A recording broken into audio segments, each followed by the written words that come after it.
Think and grow rich. The silent surrender. Most people slowly surrender their dreams, and call it growing up. They wake up. They go to work. They come home exhausted. They tell themselves, next year. Next year becomes 10 years. 10 years becomes a life they never chose. And the terrifying part? Most of them never realize it happened. They are not destroyed by failure. They are quietly buried by hesitation. A man staring at a bank balance that insults his ambition. A woman driving to a job she has outgrown. A mind full of vision, locked inside a life full of excuses. That is not a story about bad luck. That is a story about what happens when desire dies before it is acted on. In 1908, a journalist sat across from the richest man on earth. Andrew Carnegie leaned forward and said something that would take 20 years and 500 of the world's most successful people to fully prove. The result was not a book about money. It was a mirror. And right now, it is pointed directly at you. Principle 1, Desire, the obsession that creates. Picture a man arriving at Thomas Edison's laboratory. No money. No formal education. No connections. He looked, by most accounts, like someone who had no business being there. His name was Edwin Barnes. And he did not want a job. He wanted to become Edison's business partner. Not an assistant. Not an employee. A partner. Most people in that room would have laughed. But Barnes had something no one could see from the outside. A burning, obsessive, consuming desire. The kind that does not negotiate with reality. The kind that finds a way when no way exists. Years later, Edwin Barnes became Thomas Edison's partner. Not because he was the most qualified. Because he was the most decided. The gap between the person who builds an empire and the person who watches from the outside is not intelligence. It is not privilege. It is the temperature of what they want. Weak desire produces a weak life. A burning desire rewrites the rules entirely. Principle 2, Faith, the invisible architecture. Here is the brutal truth most people never confront. You cannot become what you do not believe you can become. Not because the universe is keeping score. But because belief determines action. Action determines result. Every single time. The mind does not know the difference between a vivid imagination and a lived reality. What you rehearse internally, you eventually produce externally. The wealthy do not simply think about money more often. They think about themselves differently. They carry an internal image of what is possible that most people would dismiss as arrogance. It is not arrogance. It is a blueprint. A comfortable life can quietly become a prison. Not because it is painful, but because it is just comfortable enough to stop you from building something real. Faith is the bridge between the thought and the thing. Remove it, and every strategy collapses. Every plan dissolves.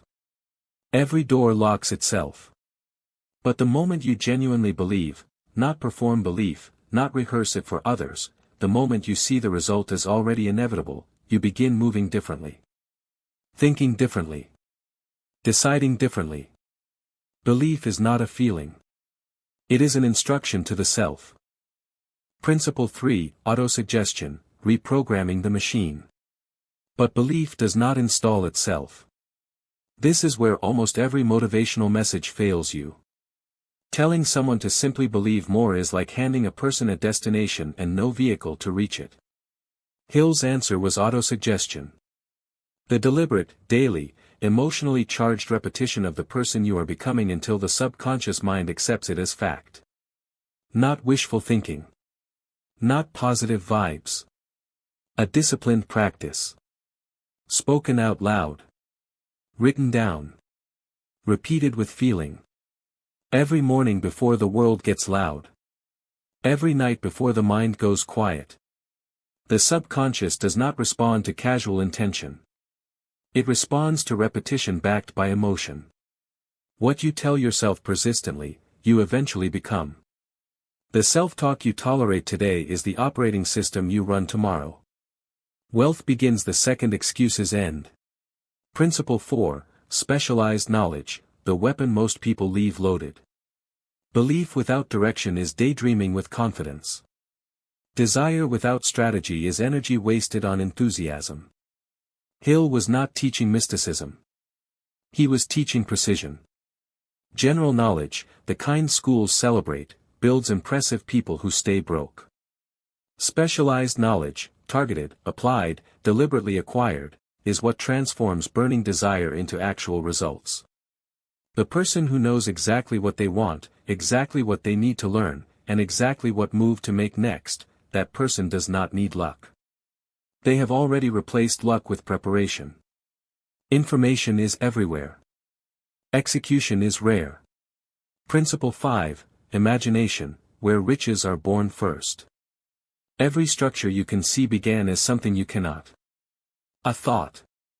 An image. A blueprint that existed in someone's mind years before it existed in the world. Hill described two forms of imagination. The first takes existing ideas and rearranges them into something new. The second creates entirely new combinations from the raw material of desire and knowledge. This is where fortunes begin.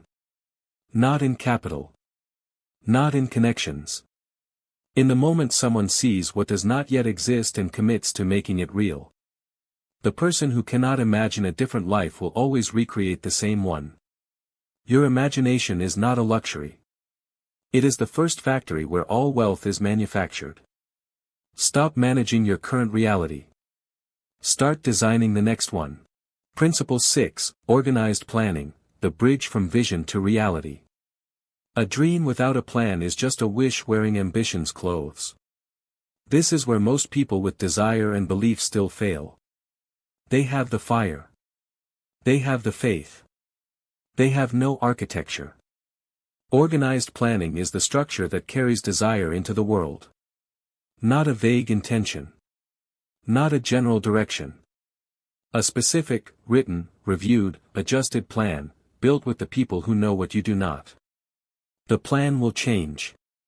It always does. That is not weakness. That is intelligence responding to reality. A map with the wrong road is still better than standing still. You can correct course. You cannot correct paralysis. The world does not reward visionaries. It rewards visionaries who execute. Principle 7, decision, the moment that divides two lives. Every person who has ever transformed their life can point to a single moment. Not the moment they succeeded. The moment they decided. Analysis without decision is paralysis. Information without commitment is procrastination dressed in sophisticated language. The person who waits for perfect conditions will wait forever, because perfect conditions are a fantasy invented by people afraid to begin. Wealthy people are not more certain than you. They are not better informed. They have simply made peace with uncertainty. Speed of decision is a superpower. The ability to gather what you know, trust what you feel, and move, before doubt has time to build its case against you. Delay is not caution. Delay is the first step toward never. Every day you postpone the decision is a day someone else steps into the space you were meant to occupy. Most people fail not because they tried and lost. They fail because they kept waiting for the moment to feel right. Principle 8, persistence, the force that detonates everything. Stop. Because this is where most people lose. Not in the beginning. Not at the first failure. They lose right before the breakthrough. 3 feet from gold. 3 feet. A man invested everything he had into a gold mine. Dug for months. Found nothing. Sold the equipment for a few $100s. Walked away defeated. The man who bought it hired an engineer. The engineer looked at the geology. Moved 3 feet further. Struck the largest vein in the region. The first man had been 3 feet from gold. And that thought haunted him for the rest of his life. How many times have you quit one step before the door opened? The world does not reward the talented. It does not reward the brilliant. It rewards the ones who refuse to stop. Persistence is the daily decision, made under pressure, made when nothing is working, made when everyone around you has already given up, to continue. Talent fades. Genius quits. Privilege runs out. But persistence compounds. Every day you stay in the fight is another day your competition has surrendered the field. The person who made it simply refused to stop at the moment stopping felt most reasonable. The dream dies the moment persistence disappears. Not one moment before. Principle 9, the mastermind, you cannot win alone. Every person who has ever built something significant had allies. Every empire, financial, artistic, personal, was constructed inside a web of deliberate relationships. The lone genius is a myth. The self-made person is a story people tell at dinner parties. Surround yourself with people who are already where you want to be, and something invisible begins to shift. Their thinking infects yours. Their standards quietly raise yours. Their belief in what is possible expands yours. This is the mastermind principle. Not networking. Not socializing. A deliberate alliance of minds, each one pushing the others past what any one of them could reach alone. Look at the 5 people closest to you. Their average, their ambition, their standards, their belief, is your current trajectory. Not your potential. Your trajectory. Unless you choose differently. The people around you are shaping the person you become. Choose them like your future depends on it. Because it does. Principle 11, the subconscious mind, the operating system underneath. Before anything is built in the world, it is built in the mind. The subconscious mind does not question. It does not evaluate. It does not protect you from your own programming. It accepts what you feed it, and moves silently, relentlessly toward it. Feed it fear, it finds reasons to retreat. Feed it scarcity, it finds evidence of lack everywhere it looks.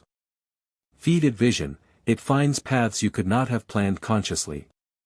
Combined with autosuggestion, the subconscious becomes not a passive receiver, but an active force in the direction of your desire. You do not have a money problem. You do not have a luck problem. You have a programming problem. Reprogram what runs beneath the surface. The surface will follow. Principle 12, the brain, broadcasting and receiving. The mind is not a passive organ. Hill described the brain as both a broadcasting station and a receiving station for thought. The thoughts you emit, charged with emotion and clarity, travel outward and attract their equivalent. Ideas. People. Circumstances. Opportunities. This is why clarity of purpose changes what you notice. Why people who know exactly what they want suddenly begin seeing it everywhere. The mind tuned to a specific frequency receives signals invisible to the unfocused. What you are looking for is also looking for you. But only if you are transmitting a clear signal. Principle 13, the sixth sense, the intelligence beyond logic. There is a level of awareness that cannot be explained by strategy alone. Hill called it the sixth sense. Not supernatural. Not mystical. A form of refined intuition, the result of a mind that has been disciplined, focused, and trained over a long period toward a singular purpose. The business leader who walks into a room and knows. The creator who feels the idea before it forms in words. The person who takes a turn no spreadsheet recommended, and arrives exactly where they needed to be. This is not luck. This is what happens when desire, faith, persistence, planning, and a trained subconscious finally converge. The sixth sense is not where you start. It is what you develop after committing to everything that came before it. It is the reward for doing the work no one else was willing to do. The 6 basic fears, the enemies within. Hill did not list fear as one of his 13 principles. He placed it at the end deliberately, as a warning. Because you can master every principle in this book and still be destroyed by what lives inside you. Fear sounds intelligent. Fear tells you, wait until you're ready. The timing isn't right. What if you embarrass yourself? Fear does not arrive as a coward. It arrives dressed as wisdom. As caution. As strategy. As responsibility. The fear of poverty. The fear of criticism. The fear of ill health. The fear of losing love. The fear of old age. The fear of death. These 6 fears live inside almost every human being on earth. And they are responsible for almost every abandoned vision, every shelved business plan, every apology for ambition, every dream quietly surrendered. Fear sounds intelligent when you want to avoid action. The person who conquers fear does not do so by destroying it. They conquer it by moving in spite of it. By choosing momentum over certainty. By choosing the risk of failure over the certainty of regret. Most people are not destroyed by failure. They are destroyed by hesitation. The life you want lives on the other side of what terrifies you, the identity shift. You did not stumble onto this by accident. Something brought you here. Something that has been quietly asking the same question for months, maybe years. Why not me? That question is not doubt. That is desire recognizing itself. There is a version of your life that looks completely different from the one you are currently living. And the distance between here and there is not luck. Not timing. Not the right background or the right connections. The gap is a thought you haven't committed to yet. A belief you haven't fully chosen. A plan you haven't written. A persistence you haven't been pushed to discover. A voice you haven't yet learned to silence. Remember where we started. The vision unlived. The dream quietly surrendered.